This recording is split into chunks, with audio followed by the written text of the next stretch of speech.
hemos podido dar un vistazo a las etapas que influyen en el uso eficiente del agua de riego a través del diseño, operación y mantención de los sistemas de riego.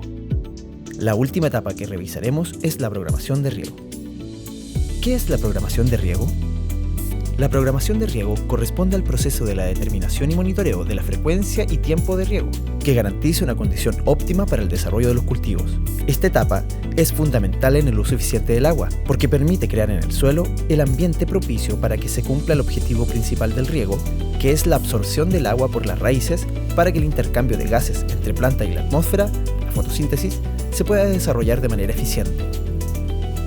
Frecuencia de riego. La frecuencia de riego corresponde al número de días que deben transcurrir entre los eventos de riego.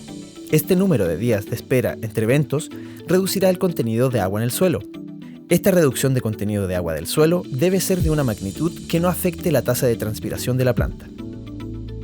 El suelo es un sistema conformado por minerales, aire y agua. El agua y el aire se encuentran en los poros del suelo.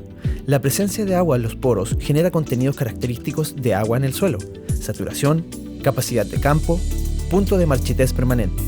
La cantidad de agua entre capacidad de campo y punto de marchitez permanente se llama disponible.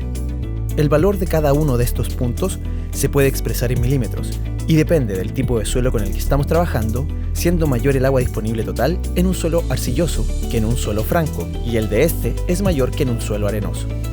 Existe un punto entre capacidad de campo y punto de marchitez permanente que se denomina umbral de riego, y es el nivel mínimo de contenido de agua en el suelo al que debemos llegar antes de volver a regar.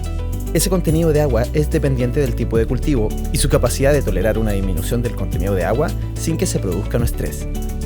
Las plantas en sus hojas tienen pequeños agujeros llamados estomas, que es por donde se produce el intercambio gaseoso que permite hacer la fotosíntesis.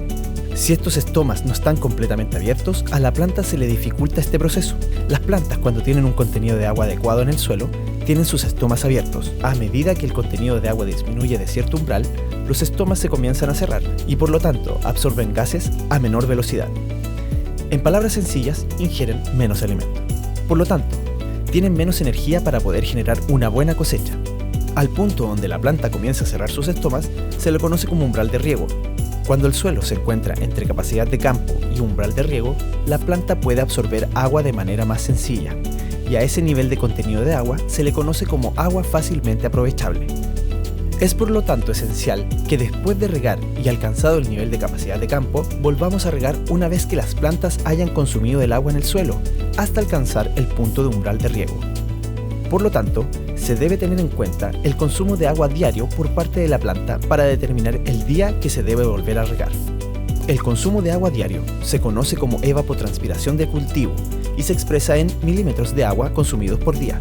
La evapotranspiración de cultivo indica el nivel de agua que transpira una planta y el agua que se evapora desde el suelo, y es el producto de la evapotranspiración del cultivo de referencia y un factor llamado coeficiente de cultivo. La evapotranspiración de un cultivo depende de la radiación solar, la temperatura del aire, la velocidad del viento y la humedad relativa. Las estaciones meteorológicas poseen una serie de instrumentos capaces de determinar cada uno de estos factores y hacer los cálculos necesarios para obtener el valor de evapotranspiración, pero no de cualquier cultivo porque sería más complicado de realizar. Sin embargo, entrega la evapotranspiración de un cultivo de referencia. Por lo tanto, se debe multiplicar la evapotranspiración del cultivo de referencia por un factor de ajuste que relacione ese valor con la evapotranspiración de nuestro cultivo. Ese factor se conoce como coeficiente de cultivo. Los valores de evapotranspiración de cultivo de referencia se pueden obtener de la red de estaciones meteorológicas de INEA más cercana al lugar que queremos regar. Por otro lado, los valores de coeficiente de cultivo se pueden encontrar en diversas publicaciones en la biblioteca digital de INEA. Una vez determinada la frecuencia de riego, se puede determinar el tiempo de riego. ¿Pero qué es el tiempo de riego? El tiempo de riego es la cantidad de tiempo que necesitamos aplicar agua a nuestro cultivo con el fin de reponer la cantidad de agua consumida entre capacidad de campo y el umbral de riego, en la zona donde se desarrollan las raíces del cultivo. Imaginemos que el contenido de agua entre umbral de riego y capacidad de campo o agua fácilmente aprovechable es la distancia que debemos recorrer entre La Cruz y Santiago, que es de aproximadamente 120 kilómetros. El tiempo que demora en recorrer esa distancia depende de la velocidad a la que se conduzca, asumiendo que se conduce a una velocidad constante. Del mismo modo, la velocidad de aplicación de agua es la que define el tiempo de riego. Esa velocidad de aplicación es conocida como intensidad de precipitación del sistema y se determina dividiendo el caudal que ingresa en un área determinada, corregida por el área de mojamiento del emisor que se utilice.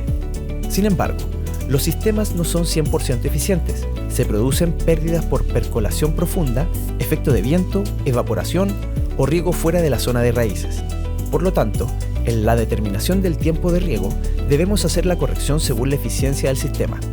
Una vez calculado la frecuencia y tiempo de riego, viene una etapa muy importante que es realizar un control de que la cantidad de agua al momento de regar sea el de umbral de riego y que después del riego vuelva al contenido de capacidad de campo y que la profundidad del suelo mojado corresponda efectivamente a la profundidad de raíces.